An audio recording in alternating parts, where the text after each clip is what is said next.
নমস্কার, আমি সুকৃতি দান। আশা করি আমরা সবাই ভালো আছেন। আপনারা সবাই দেখছেন অ্যাস্ট্রো সলিউশন। আজকে আমি আলোচনা করব যে কন্যা রাশি বা লগ্নের ক্ষেত্রে অলরেডি 2023 থেকে আপনাদের লগ্ন সপ্তমে রাহুকেতু চলার জন্য আপনাদের জীবনে অনেক দিক থেকে একটা মানসিক এবং শারীরিক চাপ কিন্তু ক্রিয়েট করছিল। আপনার রিলেশনশিপ, পাবলিক ডিলিং, শরীর, মন, মানসিকতা সব দিক থেকে একটা বিষণ্ণ ভাব ক্রিয়েট অলরেডি করেছিল। তার সঙ্গে সঙ্গে এই মুহূর্তে দুটো নেগেটিভ যোগ আপনাদের উপর অত্যন্ত চাপ দিয়ে রেখেছে। যদিও পজিটিভ কথা বলতে গেলে সমস্ত কন্যা রাশি বা লগ্নের ক্ষেত্রে নবম ভাবে বৃহস্পতি সর্বাত্মকভাবে ভাগ্যটাকে অনেকটা ধরে রেখেছে। যদিও আপনার যতই রাহুকেতু লগ্ন সপ্তমে থাকুক না কেন, নবম ভাবে বৃহস্পতিদেব কিন্তু আপনার ভাগ্যের একটা সার্বিক সহযোগিতা সর্বাত্মকভাবে কিন্তু করে চলেছে।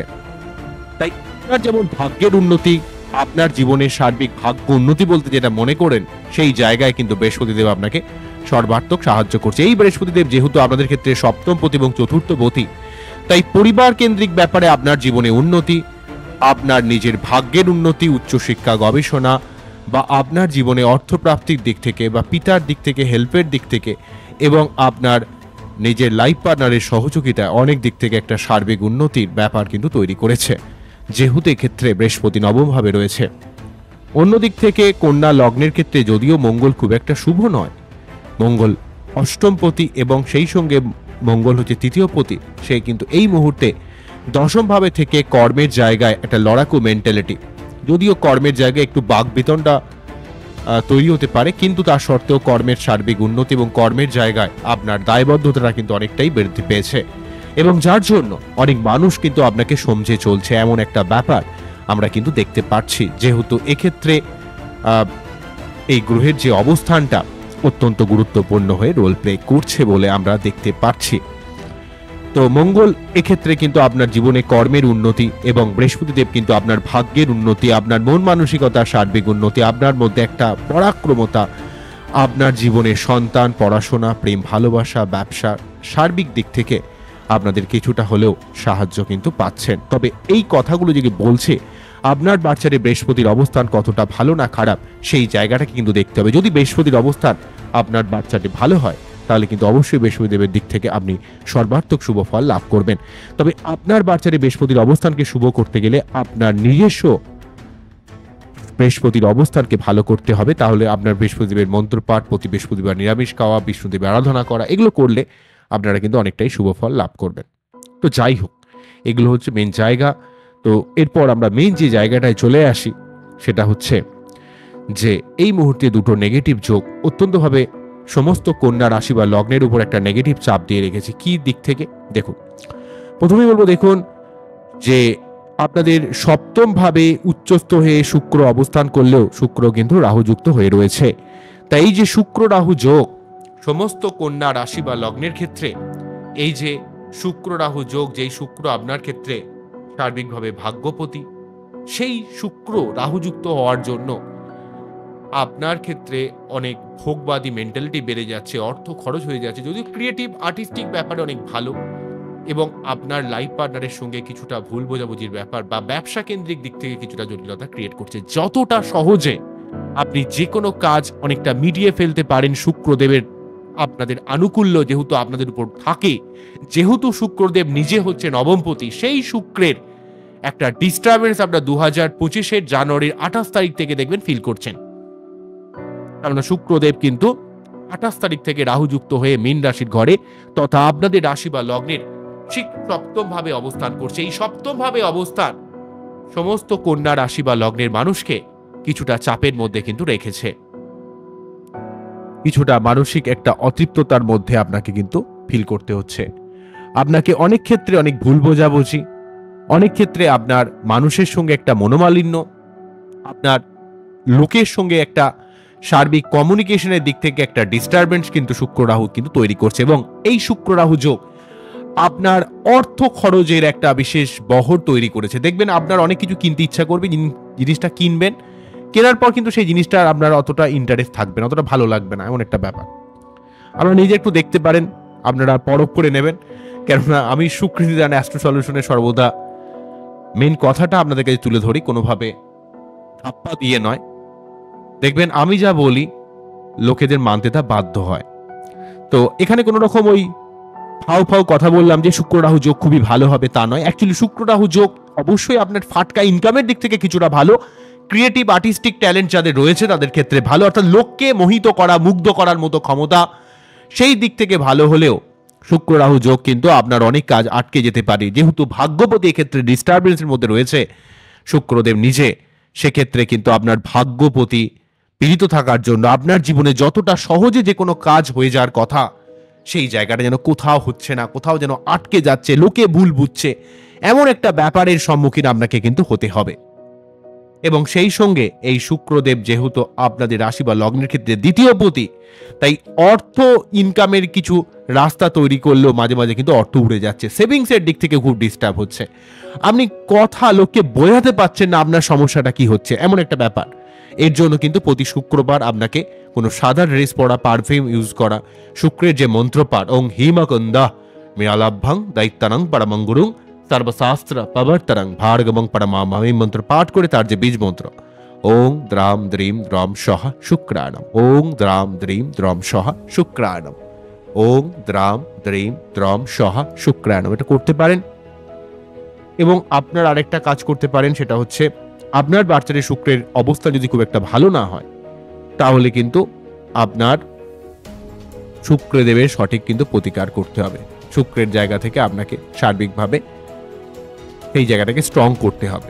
মন্ত্রপাঠ, পুজো পাঠ করেও করতে পারেন, বা আপনারা ডায়মন্ড পড়তে পারেন, হোয়াইট জারকন পড়তে পারেন, ফায়ারিং ওপাল পড়তে পারেন, ফিরোজা পড়তে পারেন, ঠিক আছে, বা আপনারা ক্রিস্টালের ব্রেসলেট ইউজ করতে পারেন, বা ফিরোজার ব্রেসলেট ইউজ করতে পারেন। শুক্রের যত যত প্রতিকার হয় তা ব্যবহার করতে পারেন, করলে কিন্তু অনেকটাই লাভ পাবেন।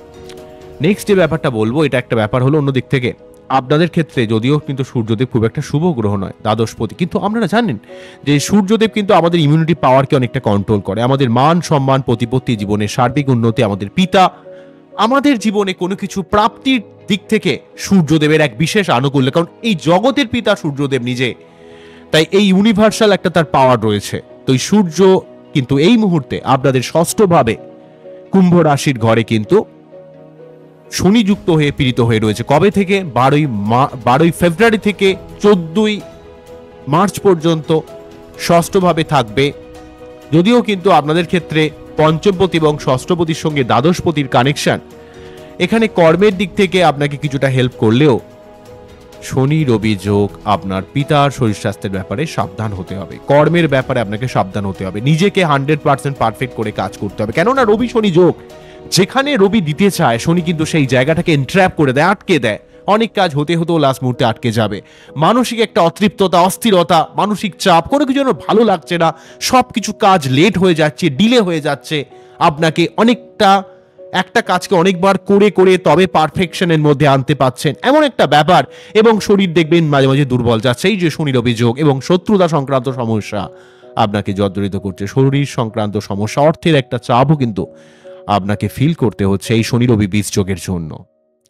তাই এই শনি রবি বীজ যোগটাকে অ্যাকচুয়ালি দুবার ক্রিয়েট করবে এই বছরে ডিরেক্টলি ভাবে, ঠিক আছে, ডিরেক্টলি ভাবে মানে বলতে চাইছি এক ঘরে অবস্থান করে দুবার তৈরি হবে। একবার তৈরি হবে হচ্ছে এই 45 দিন একটু চাপ থাকছে। কোন সময়টা দেখুন, 12ই ফেব্রুয়ারি থেকে চলছে 14ই মার্চ পর্যন্ত এই সময়কাল। আজকে আমি 5 তারিখ ভিডিও করছি, আর মাত্র 9 দিন আছে এই সময়ে এই স্লটে। নেক্সট স্লটে তৈরি হবে হচ্ছে 29শে মার্চ, যেটা কিন্তু সপ্তম ভাবে তৈরি হবে আপনাদের ক্ষেত্রে। সেক্ষেত্রে কিন্তু রিলেশনের ব্যাপারটাকে সাবধান রাখতে হবে আপনাকে, কোনো রকম বিতর্কের মধ্যে পা বাড়াবেন না। যারা লোন নিচ্ছেন বা লোন দিতে চাইছেন, লোন দেওয়া বা নেওয়ার ব্যাপারে সাবধান হবেন, একটু ডিফেন্স করুন। সময়টা একটু প্রতিকূল অলরেডি আপনাদের ক্ষেত্রে, লগ্ন সপ্তমে রাহুকিত থাকার জন্য আপনাদের উপর যে কি লেভেলের চাপ যাচ্ছে, মীন লগ্ন বা রাশি বা কন্যা লগ্ন বা রাশি, প্রচুর মানুষ আমার কাছ থেকে বার্তা অ্যানালাইজ করেছেন, আমি দেখেছি। তবে আপনাদের একটা প্রবলেম যেটা আপনারা না ঠিক এক্সপ্রেস করতে পারেন না, বোঝাতে পারেন না। আপনাদের মধ্যে প্রচুর ক্ষমতা রয়েছে, কিন্তু কিসের যেন একটা ইউটিলাইজেশনের প্রবলেম হয়। আপনারা সবাই না একটা ল্যাথ খেয়ে থাকেন, এই ল্যাথ খাওয়ার জন্য প্রবলেমগুলো যেন আপনাদের লাইফ আরো বেড়ে যায়। এই জায়গাটা একটু ঠিক করতে হবে বস।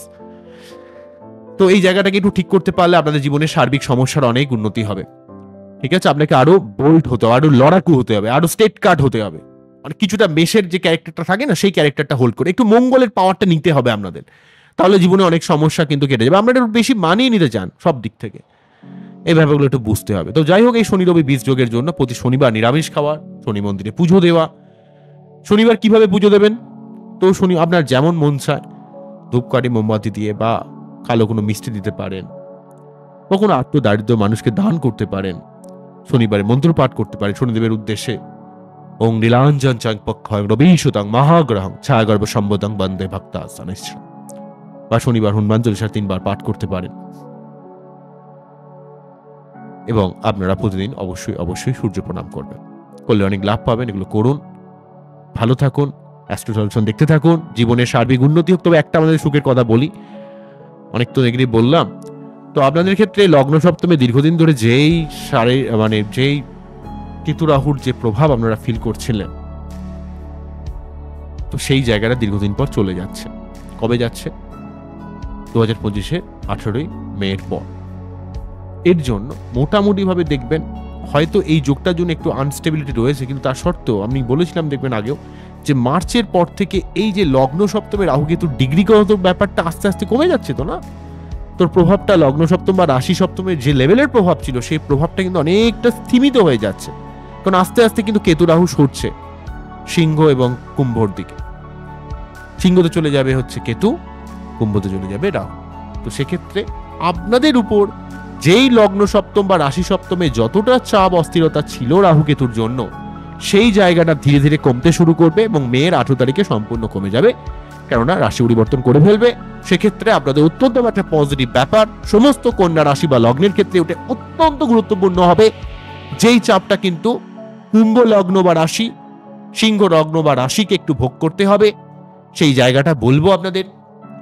তো আজকে এখানেই থামছি। আমার এই টোটাল অনুষ্ঠানটিকে আপনাদের কতটা ভালো লাগলো সেটা কিন্তু অবশ্যই আমি কমেন্ট সেকশনে জানাবেন। আপনারা সবাই অ্যাস্ট্রো সলিউশন দেখতে থাকুন। নমস্কার, থ্যাংক ইউ, খুব খুব ভালো থাকুন। নমস্কার।